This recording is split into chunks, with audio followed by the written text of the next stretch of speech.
Friends, कैसे आप? I hope आप लोग सब सही होंगे और अपने एग्जाम्स की अच्छे से प्रिपरेशन कर रहे होंगे। मैं आपकी होस्ट और दोस्त मेरे यूट्यूब चैनल प्रगति की पर आपका बहुत बहुत स्वागत करती हूँ। Welcome to all of you. आप लोग के लिए मैं लाई हूँ एक इम्पॉर्टेंट न्यूज़। जी हाँ, आपके लिए एसबीआई क्लर्क का फॉर्म निकल चुका है। जी हाँ, बहुत से फ्रेंड्स को बहुत टाइम से इंतजार था कि उनका एसबीआई कब आएगा कब आएगा कब आएगा। तो फाइनली एसबीआई क्लर्क का नोटिफिकेशन आ चुका है। उसका एप्लीकेशन फॉर्म निकल चुका है। अब आप उसके एप्लीकेशन फॉर्म को भर सकते हैं। तो आइए इस वीडियो को स्टार्ट करते हैं। तो सबसे पहले आप इस वीडियो को लाइक कर दीजिए, इस वीडियो को शेयर कर दीजिए और मेरे चैनल को सब्सक्राइब करना मत भूलिएगा। इस चैनल को सब्सक्राइब करके ज़रूर जाइएगा। तो सबसे पहले इन्होंने डेट दे रखी है कि आपका फॉर्म जो कब से शुरू होगा। आप फॉर्म भर सकते हैं 17 नवंबर। जी हाँ, 17 नवंबर 2023 से आप ये फॉर्म भर सकते हैं 7 दिसंबर 2023 तक। 17 नवंबर से 2023 तक आप ये एग्ज़ामिनेशन फॉर्म भर सकते हैं। और इस वेबसाइट पर जाकर कब आप और ये www वो bank.sbi web career current openings पर आप ये जाकर एप्लीकेशन फॉर्म भर सकते हैं। और जो आपका एग्ज़ाम होगा, प्रीलिम्स का जो आपका एग्ज़ाम होगा वो आपका होगा जनवरी 2024 में। जी हाँ, इन्होंने साथ साथ एग्ज़ामिनेशन डेट भी आपके लिए बता दी है कि जो आपका प्रीलिम्स का एग्ज़ाम होगा वो आपका होगा जनवरी 2024 में, और जो आपका मेंस का एग्ज़ाम होगा, मेंस का आपका एग्ज़ाम होगा फरवरी 2024 में। अब आते हैं वैकेंसीज़ पर। जी हाँ, बहुत बल्क में वैकेंसीज़ इन्होंने अब की बार निकाली हैं, बहुत ग्रुप में वैकेंसीज़ निकाली हैं। कितनी वैकेंसीज़ हैं आपकी, मैं एक बार आपको जूम करके दिखा देती हूँ। 8283। जी हाँ, 8283 वैकेंसीज़ इस बार आपकी आई है। तो कैसे आई है, सबसे पहले चलते हैं कि सर्कल पर कि अहमदाबाद आपका सर्कल है और गुजरात आपका स्टेट है, और इसकी जो लैंग्वेज है वो गुजरात है। इस बात का ध्यान रखिएगा कि जिस स्टेट से आप लोग फॉर्म भर रहे हैं उस स्टेट की लैंग्वेज आपको आती है। मान लीजिए आप यूपी के हैं तो आप यूपी स्टेट डालकर ही अपना एग्ज़ामिनेशन फॉर्म फिल करिएगा, क्योंकि उसके बाद आपका जो इस एग्ज़ाम के बाद आपका एक लैंग्वेज टेस्ट भी होगा जो आपको क्लियर करना होगा कि अगर, और ये इस सिचुएशन में है कि अगर आपने किसी और स्टेट से फॉर्म भरा है, भी आपको अपने स्टेट की लैंग्वेज तो आती है, बट अगर आपने अदर स्टेट से फॉर्म भरा है तो पहले आपको लैंग्वेज सीखनी होगी, उसके बाद आपको एग्ज़ाम देना होगा। तो आप जिस स्टेट से हैं उसी स्टेट से आप एग्ज़ामिनेशन फॉर्म भरिए तो आपके लिए अच्छा है। तो जैसे आपके गुजरात के स्टेट से आपकी एससी की है 57, एसटी के 123, ओबीसी की 221, ईडब्ल्यूएस की 82, जनरल की 337।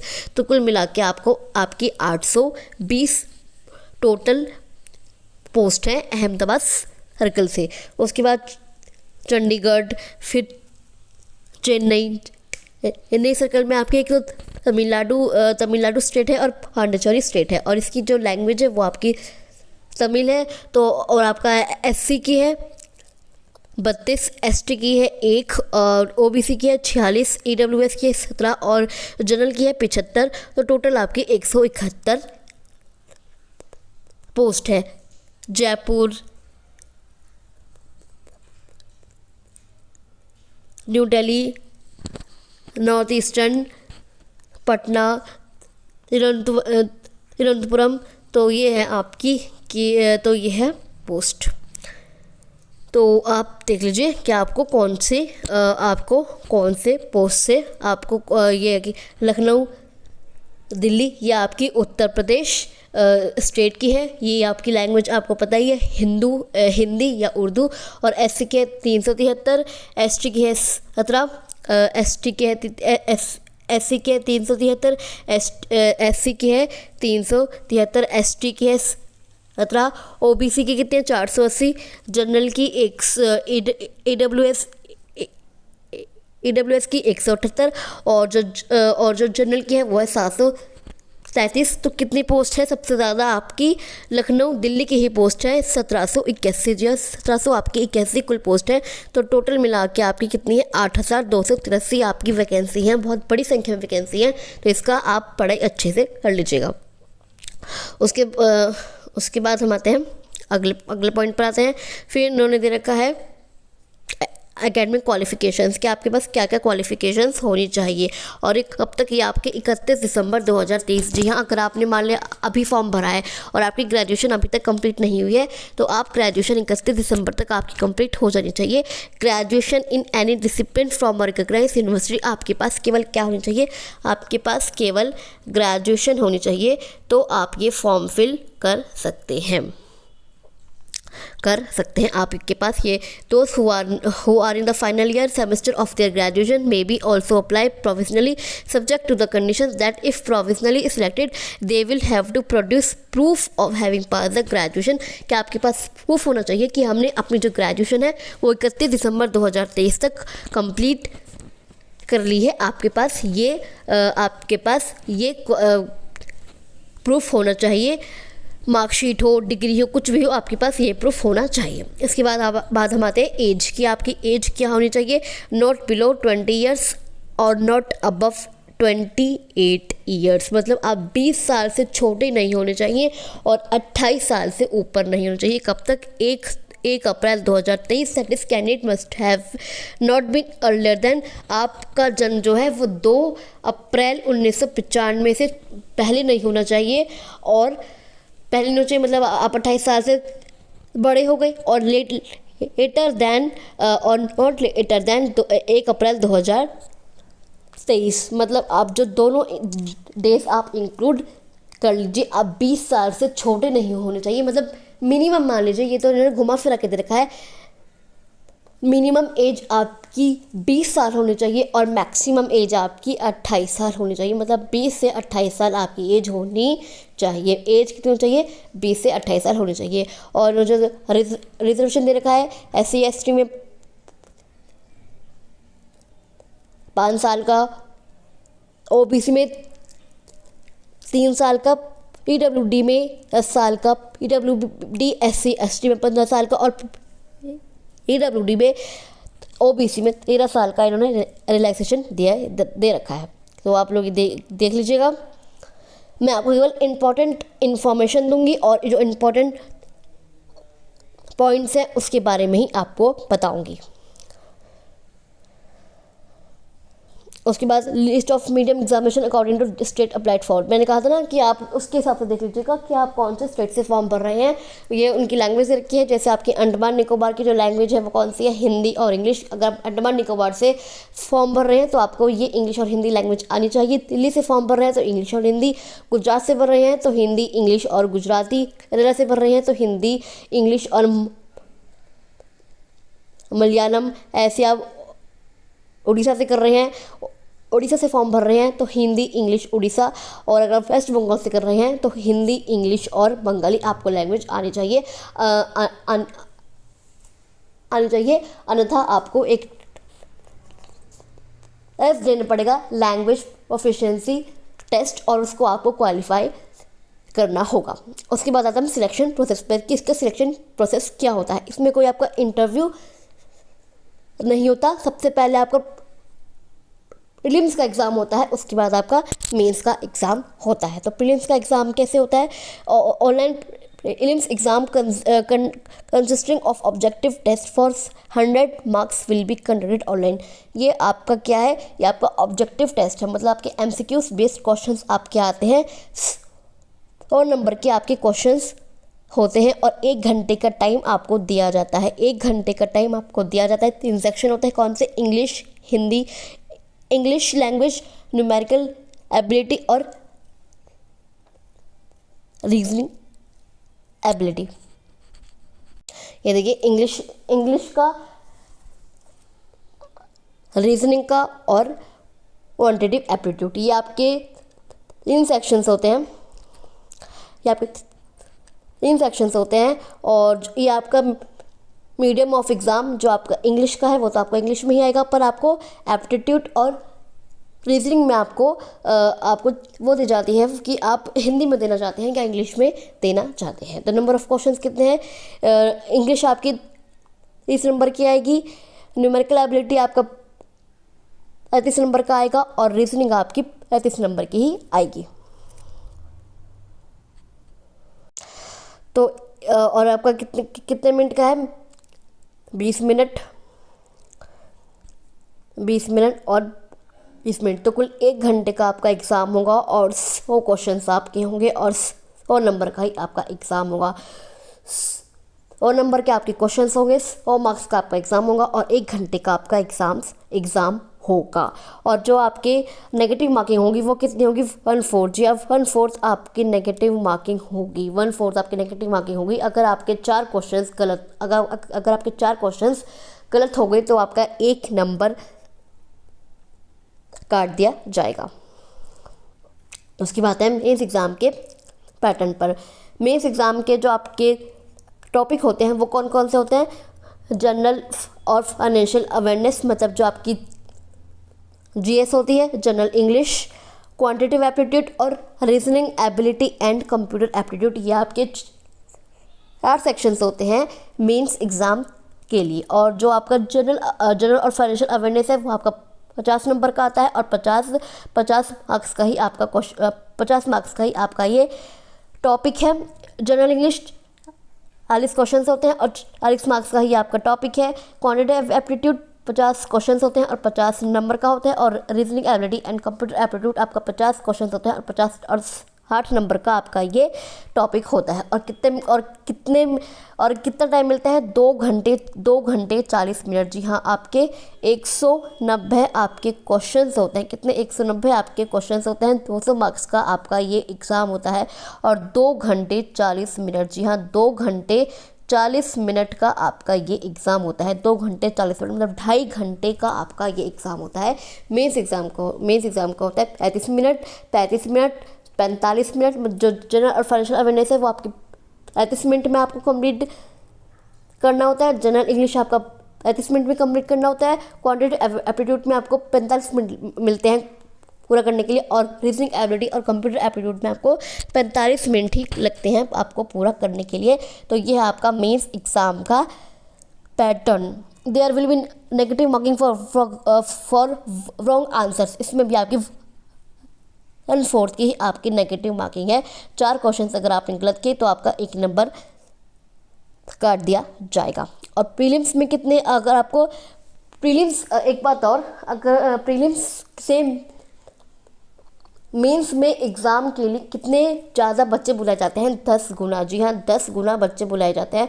मतलब आपकी 8000 वैकेंसी है, 8000 कुल वैकेंसी है, तो 80,000 बच्चों को बुलाया जाएगा मेंस एग्ज़ाम देने के लिए। जी हाँ, 80,000 अप्रॉक्सीमेटली मैं आपको बता रही हूँ, 80 से 85,000 बच्चों को बुलाया जाएगा एग्ज़ाम देने के लिए। क्योंकि ये आपका जो परसेंटेज है ये ऊपर भी हो सकता है। मान लीजिए 10 गुना, 12 गुना, 14 गुना बच्चों को बुलाया जा सकता है मेंस एग्ज़ाम देने के लिए। उसके बाद आते हैं test of specified opted local language. जैसे मैंने आपको बताया था कि आपका ऑप्टेड लोकल लैंग्वेज का भी आपका टेस्ट होगा। Those who qualify for selection and processor 10th और 12th स्टैंडर्ड मार्क शीट और certificate evidence having studied the specified opted local language will not be subjected to any language test। अगर आपको फिर आपका लोकल जो आपकी language है, specified opted local language का भी आपका एग्ज़ाम होगा, एलपीटी का भी आपका एग्ज़ाम होगा, लोकल लैंग्वेज प्रोफिशिएंसी टेस्ट का भी आपका एग्ज़ाम होगा। उसके बाद हम आते हैं फाइनल सिलेक्शन। जैसे मैंने आपको बताया था कि इसमें कोई आपका जो इंटरव्यू वगैरह तो होता नहीं है, पर final selection verification of eligibility to the post and information furnished in the online application, qualifying in test of specified opted local language where applicable as detailed above, कि आपका जो लैंग्वेज है उसका टेस्ट होगा। वेट लिस्ट कभी कभी क्या होता है कि एक वेट लिस्ट निकाल दी जाती है कि इन बच्चों को वेट करना पड़ेगा अपनी ज्वाइनिंग के लिए। पर ये आपका जो वेट लिस्ट है इसका पीरियड क्या होता है? इसका पीरियड 1 साल के अंदर आपको ज्वाइनिंग दे दी जाती है। The wait list will be valid for a period of 1 year. जब आपका फाइनल रिजल्ट डिक्लेयर होगा उसके 1 साल के अंदर आपको आपकी ज्वाइनिंग करा दी जाती है। जो प्रीलिम्स एग्ज़ाम होगा, प्रीलिम्स एग्ज़ाम आपका जनवरी 2024 में होगा। कब होगा? जनवरी 2024 में आपका एग्ज़ाम होगा, आपका प्रीलिम्स का एग्ज़ाम होगा। और request for change of centre, क्या आप अपना एग्जामिनेशन सेंटर चेंज नहीं कर सकते। आपको candidate to need to bring, जब आपको कॉल लेटर, जब ये तो आपको पता ही है कि जब आप एग्ज़ाम देने आएंगे तब आपको 2 एडिशनल फोटोग्राफ लाने होंगे, same as pasted by the candidate on call letter. जो आपके कॉल लेटर पर आपने जो आपका फोटोग्राफ होगा उसके मिलते जुलते आपको फोटोग्राफ लाने होंगे जब आप एग्ज़ाम देने के लिए आएंगे, ये तो आपको पता ही है।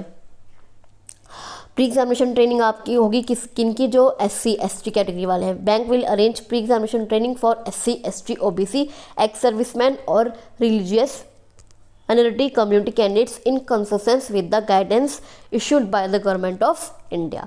कॉल लेटर आपके कब से जनवरी 2024 में है, तो 27 दिसंबर, ये देखिए आपकी कॉल लेटर की भी डेट आपकी आ चुकी है, इन्होंने दे रखी है। कॉल लेटर आपके 27 दिसंबर से आपके इश्यू होना शुरू हो जाएंगे प्रीलिम्स एग्ज़ाम की। और मेंस एग्ज़ाम की कब, मेंस एग्ज़ाम का आपको पता है फरवरी में एग्ज़ाम होगा, और इसका ये नहीं है, SBI का ये भी नहीं है कि आपके सैटरडे या संडे में एग्ज़ाम होंगे, आपके कोई से भी दिन एग्ज़ाम हो सकता है। तो जो आपका कॉल लेटर आएगा वो 15 फरवरी 2024 या 15 फरवरी 2024 से आपका कॉल लेटर इश्यू होना शुरू हो जाएगा। Candidates reporting without photograph pasted on the call letter or without 2 additional photographs same as pasted on call letter will be not be allowed to appear for the exam। अगर आपके पास photograph नहीं हुए 2 तो आपको एग्ज़ाम में बैठने के लिए नहीं दिया जाएगा। और आइडेंटिटी प्रूफ भी आपको लाना होगा, आधार कार्ड, पैन कार्ड या और कोई भी आपको ID प्रूफ लाना होगा अपना प्रीलिम्स और मेंस एग्ज़ाम दोनों के लिए। पे स्केल आपकी सैलरी, पे स्केल आपका जो स्टार्टिंग बेसिक पे है वो क्या है, वो आपका 19,900 है। जी हाँ, आपका जो 19,900 आपकी बेसिक सैलरी है। बेसिक सैलरी क्या है, बेसिक सैलरी आपकी 19,900 है, plus 2 advance increments admissible to graduates. और आपके जो इमिलमेंट्स हैं, जो आपका इमिलमेंट्स है, the total starting emoluments of circle cadre employees payable and metro like Mumbai will be around 37,000 per month inclusive of DA। तो आपको साथ में इमिलमेंट्स भी आपको मिलेंगे। ये बस ये रखा है कि इसकी गाइडेंस है। और जो आपकी फ़ीस है, अब आते हैं फ़ीस पर, क्या आपकी एप्लीकेशन फ़ीस क्या होगी। तो जो आपके SC ST उनके लिए कोई फ़ीस नहीं है, लेकिन जनरल OBC और EWS के लिए आपको 750, जी हाँ, आपको 750 रुपये फ़ीस देनी होगी इस एप्लीकेशन फॉर्म को भरने के लिए। हाउ टू अप्लाई, ये लिंक दे रखा है, आप इस लिंक पर डायरेक्ट जाकर अपना एप्लीकेशन फॉर्म फिल कर सकते हैं। तो ये सब इंस्ट्रक्शन दे रखा है, आप लोग इसे पढ़ लीजिएगा कि आपको कैसे कैसे फॉर्म फिल करने हैं, क्या क्या फिल करना है। उसके बाद मैंने रखा है कि फेयरनेस सेंटर्स की लिस्ट दे रखी है आपकी। प्री एग्जामिनेशन की जो ट्रेनिंग होगी, प्रीलिम्स एग्ज़ाम होगा और मेंस एग्ज़ाम होगा, वो कहाँ हो सकते हैं। अंडमान निकोबार स्टेट वाइज दे रखे हैं कि किस स्टेट में और कौन कौन से एग्ज़ाम सेंटर हैं।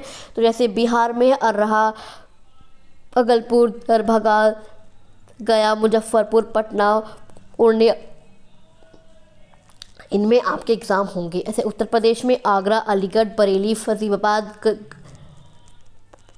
गाजियाबाद, गोंडा, गोरखपुर, झांसी, कानपुर, लखनऊ, मथुरा, मेरठ, मुरादाबाद, मुजफ्फरनगर, नोएडा, ग्रेटर नोएडा, प्रयागराज, वाराणसी, इसमें आपके एग्ज़ाम होंगे। प्रीलिम्स एग्ज़ाम भी, मेंस एग्ज़ाम भी और प्री एग्जामिनेशन ट्रेनिंग भी आपकी इन सेंटर्स पे ही होगी। इसके बाद ने फोटोग्राफ इमेज रखा कि आपकी फ़ोटोग्राफ कैसे होनी चाहिए, आपको इस डॉक्यूमेंट्स को स्कैन करना है, आपको डॉक्यूमेंट्स को अपलोड करना है, ये सब इन्होंने इंस्ट्रक्शन दे रखे हैं। आप लोग इन इंस्ट्रक्शंस को पढ़ लीजिएगा। तो चलिए, मैं आपसे मिलती हूँ अगली वीडियो में। ये वीडियो आपको कैसी लगी मुझे कमेंट बॉक्स पर कमेंट करके ज़रूर बताइए। अगर आपको ये वीडियो अच्छी लगी तो इस वीडियो को आप लाइक कर दीजिए, शेयर कर दीजिए अपने फ्रेंड्स में, रिलेटिव्स में, और इस चैनल को सब्सक्राइब करके ज़रूर जाइएगा, क्योंकि मैं आप लोग के लिए SSC, UPSC, UPSSC या और भी बहुत सारी नोटिफिकेशंस और रिजल्ट्स आप लोग के लिए लाती रहती हूँ। तो इस चैनल को सब्सक्राइब करके ज़रूर जाइएगा। अगर आपका कोई कमेंट है, क्वेरी है, डाउट है, तो आप मुझे कमेंट बॉक्स पर कमेंट कर सकते हैं, या मैंने डिस्क्रिप्शन बॉक्स में अपने टेलीग्राम ग्रुप का लिंक भी दिया हुआ है, आप उस ग्रुप को ज्वाइन कर लीजिए और भाई मुझसे कोई भी क्वेश्चन, कोई भी डाउट, कोई भी क्वेरी पूछ सकते हैं। तो चलिए, मैं आपसे मिलती हूँ अगली वीडियो में। तब तक के लिए थैंक यू सो मच।